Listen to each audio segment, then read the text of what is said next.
Welcome back to All This Math. This is Professor Parker. Make sure you subscribe to the All This Math YouTube channel. Make sure you like the video. Make sure you share the video and even drop a comment down below. All right, now what's today's lesson? Today's lesson, we're going to talk about adding three-digit numbers. We're going to do it in two different ways. We're going to do it in a way that's not as popular, one of them new math ways that everybody gets all in a tizzy about, right? And then we're going to do it the traditional way that we probably learned like 30, 40 years ago. All right, so what we're going to do first is we're going to rewrite these numbers, both of these add-ins. That's math vocabulary. Make sure you know that. Two numbers that are being added together, we call them add-ins. A-D-D-E-N-D-S. Add-ins. So 381 is an add-in. 945 is an add-in. All right. 381 is also a significant number because that's the number of days that the Montgomery bus boycott lasted back in 1955 down in Montgomery, Alabama. You know, with people like Rosa Parks involved, Dr. Martin Luther King Jr., many other people, right? That was over a year because a year is 365 days. So they was in it for 381 days. So that's a significant number. All right, now we're going to expand this number, 381. We're going to break it down by place value. Now, what is place value? Place value is when you examine a number and you say, okay, well, what number is in the ones place? What number is in the tens place? What number is in the hundreds place? Because that tells you how many ones you have, how many tens you have, how many hundreds you have, thousands, 10,000s, and so on, right? So this number 381, it's another way we can think about it. We can think about this as this. The number 300 plus the number 80 plus the number 1. All right, some people do it a little different. They do like 3 times 100 plus 8 times 10 plus 1 times 1. You could do it like that too, but this is a more straightforward approach in my opinion. Then we're going to do the same thing with 945. So we could break 945 down into the hundreds, the tens, and the ones. The hundreds, the tens, and the ones.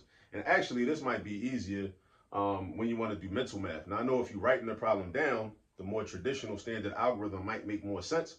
But like me personally, when I do mental math, this is what I get into. I add up the numbers by place value.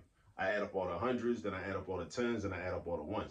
That's just my personal twist, right? But it's a lot of ways to do math problems. It's a lot of ways to do addition. The key is learn as many methods as possible. Don't run away from the methods. Learn as many as possible, and then you sit back and chill and just decide which method you want to use in any given situation with any given problem, right? But if you only know one method, you don't got no choices. And it's good to have choices. So we break 945 down into 900 plus 40 plus 5. All right, so now I'm gonna draw another horizontal line like that. I'm gonna add up all my hundreds, my tens, and my ones. And it really don't matter what direction you add them in. It don't matter if I add the hundreds first. It don't matter if I add the ones first. I actually can add the tens first. It don't really make a difference. I'm gonna go left to right. 300 plus 900.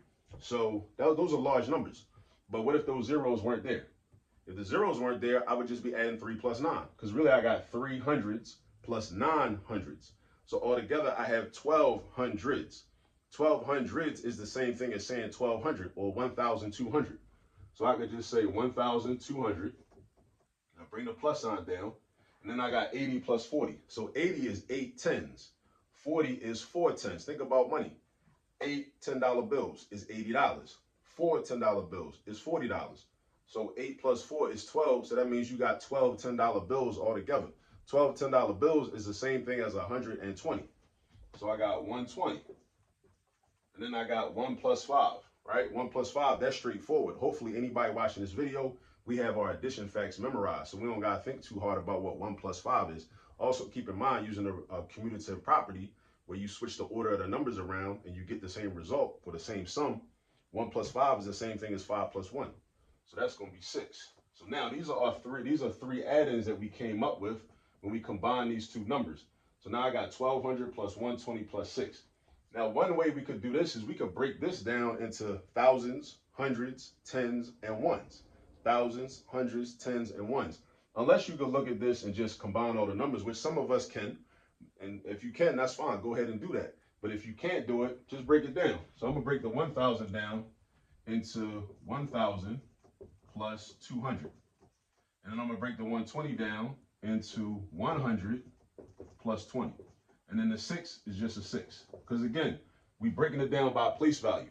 So we got thousands, we got hundreds, we got tens, and we got ones. So there's only a 1,000 term, but we got hundreds, we got a couple of them. So group them together.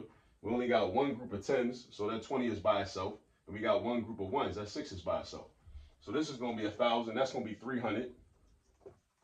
And then that's going to be 20 plus 6, that's 26. So 1,000 plus 300 plus 20 plus 6 equals 1,326. Now some of us might be saying, why we got to do all that? It's easier just to do it the other way, where you just stack the numbers up. Just do 1 plus 5 and 8 plus 4. It probably will be quicker. But let me say two things.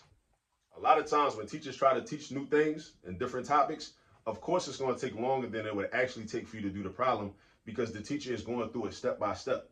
And they're providing a narrative, and they're explaining every single detail. So of course it takes longer. So if you already know how to do this in a certain method, and you could probably bang the problem out in like 30 seconds, and then you sit up here and you say, well, I watched the video and it took him like 5 minutes to explain that. Of course it took me 5 minutes to explain it, because I'm going through every single detail. Once you learn how to do this, like if I was doing this for myself, it wouldn't take me 5 minutes to do it for myself. I would just knock it out. You know what I'm saying? That's one thing. The other thing is that this is really something that you'll use doing mental math anyway, right? So it's not going to take 5 minutes to do this mentally in your head, right? Because you would just be thinking, like, you would see a number like this, 381, the number of days that the Montgomery bus boycott lasted, right? In 1955 in Montgomery, Alabama, down south, right? Dr. King, Rosa Parks, and all them, right? So you break this number down, 380 and 1. You break this number down, 940 and 5. In your head, you're thinking 300 and 900. Boom, that's 1,200. Then you're thinking 80 and 40, that's 120. That's going to be 1320. Then the 1 and the 5, it's going to be 6, 1326, or 1,326, which is what we got. So what I'm saying, I wanted to be explicit and put that out there, because a lot of times, like when I make this content or people see videos like this, the first thing somebody always going to say, especially somebody mom or somebody dad, they're going to be like, why we got to do all that? That take too long. In real life, it's not going to take that long. It takes longer because it's being explained, right? It's being explained, right? Every detail is going on, is being presented. There's different ad-libs and metaphors and analogies being made to make it make sense and all that. So just chill, right? Be patient, right? And it's just, like I said, it's good to have different methods in which to do problems, because then you can sit back and decide which method you want to use. And also, this is a good method for mental math.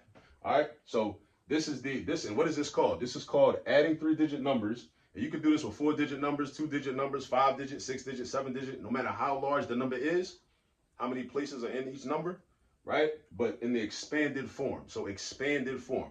Adding 3-digit numbers in expanded form. That's what it is. All right, I'll see y'all on the next video. Peace.